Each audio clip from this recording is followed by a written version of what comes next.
বোয়ালখালীত হযরত মুজাহিরুল হক শাহ প্রকাশ মজুসার বার্ষিক কুসরুর শরীফ আগামী 1 জানুয়ারি বুধবার উপজেলার খিতাবসর মজুবান্ডার দরবার শরীফত মহাসমারোহে অনুষ্ঠিত হইবে। এডে কর্মসূচির মধ্যে আছে খতমে কোরআন, খতমে গাউসিয়া, মিলাদ মাহফিল, সেমা মাহফিল, আখিরি মোনাজাত ও তবরিক বিতরণ।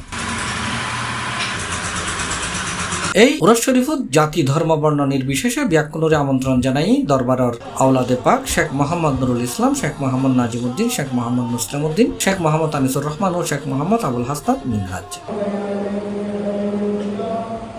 উল্লেখ্য আগামী 23 ডিসেম্বর 8 পৌষ সোমবার মজুসার রওজা গোসল শরীফত অনুষ্ঠিত হইব এবং উক্ত গোসল শরীফত ব্যাকুল আমন্ত্রণ জানাই আওলাদে মজুবান্ডার দরবার শরীফ প্রাঙ্গণ ব্যতীত অন্য হন জায়গা নাজি মজুসার উরস বা খুসরু শরীফ অনুষ্ঠিত নয়। C+ চট্টগ্রাম।